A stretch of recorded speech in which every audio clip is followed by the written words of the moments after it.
Assalamualaikum warahmatullahi wabarakatuh. Halo semuanya, sebelumnya mohon izin memperkenalkan diri. Nama saya Almira Zulianti. Nama saya Intan Erlina. Nama saya Melisa. Nama saya Selvina Anggreni. Nama saya Astri Luciani. Di sini kita akan mempresentasikan materi PAI tentang bab 10.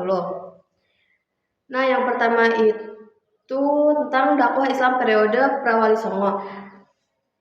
Berdasarkan bukti sejarah, Islam masuk ke Nusantara jauh sebelum masa Wali Songo abad ke-15. Beberapa poin penting meliputi yaitu abad ke-7 Masehi. Migrasi pedagang Arab dan Persia sudah dimulai di masa kerajaan Kalingga dan dinasti Tang. Namun saat itu Islam belum dianut secara luas oleh penduduk pribumi. Nah, yang kedua, teori Persia.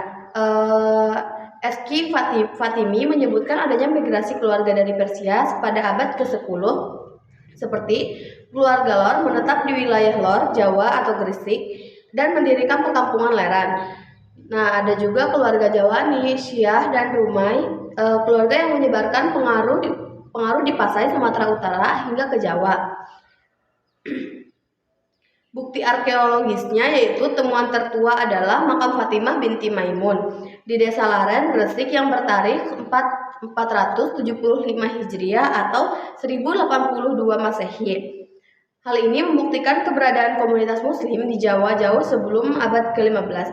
Yang kedua, strategi dakwah di Islam di Nusantara. Para pendahulu dan wali songo menggunakan strategi yang sistematis agar Islam dapat diterima oleh masyarakat yang saat itu masih kuat memegang kepercayaan animisme, dinamisme, Hindu dan Buddha. Prinsip utamanya adalah tajrid, artinya bertahap, yaitu tidak ada ajaran yang diberlakukan secara mendadak. Segala sesuatu melalui proses penyesuaian asimilasi agar tidak mengejutkan masyarakat. Yang kedua ada adamul haraj, tidak menyakiti. Islam disebarkan tanpa mengusik tradisi asli atau menggunakan cara-cara kekerasan. Para wali membiarkan ciri khas budaya Nusantara selama tidak bertentangan dengan ajaran tauhid atau memodifikasikannya menjadi bernafas Islam. Yang ketiga ada dakwah di era modern atau media digital ya.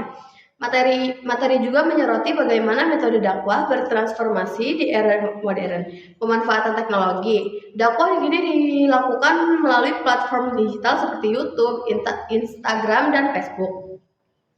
YouTuber Sholawat Sumit. Contoh kegiatan dakwah kreatif yang mengumpulkan para influencer dan konten kreator seperti Syakir Daulay, Feve Zulfikar dan lain-lain untuk menyebarkan ajaran Islam yang rahmatan lil alamin pada moderat kepada generasi milenial. Selanjutnya oleh Intan. Nah, jadi sini saya akan menjelaskan sejarah dakwah Islam masa Wali Songo. Nah, Wali Songo adalah 9 tokoh penyebar agama Islam di Pulau Jawa pada abad ke-15 dan ke-16. Kata wali berarti orang yang terdekat dan dicintai Allah SWT. Sedangkan Songo berarti 9. Mereka berperan penting dalam perkembangan Islam di Indonesia. Wali Songo berdakwah dengan cara damai, ramah, dan mudah diterima masyarakat. Mereka menggunakan budaya lokal seperti wayang, gembelan, tembang Jawa, dan adat istiadat sebagai media dakwah. Karena itu, penyebaran Islam di Jawa berlangsung tanpa banyak paksaan dan terjadi akulturasi antara budaya Islam dan budaya lokal.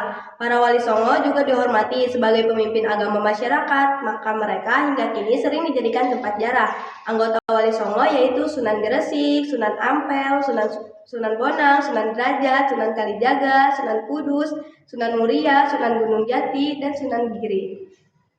Baiklah, di sini saya akan menjelaskan tentang metode dakwah Wali Songo. Nah, metode dakwah Wali Songo dikenal sangat efektif karena menggunakan pendekatan yang kultural, moderat, dan tanpa paksaan.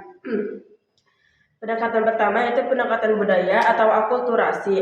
Para wali tidak menghapus tradisi lokal, melainkan menyiapkan nilai Islam ke dalamnya, seperti wayang dan gamelan. Juga ada tembang dan arsitektur. Kedua yaitu pendidikan atau biasa disebut dengan pesantren.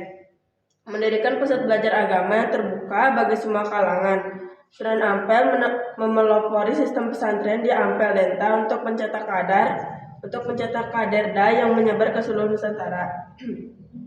Yang ketiga yaitu jalur sosial atau pernikahan.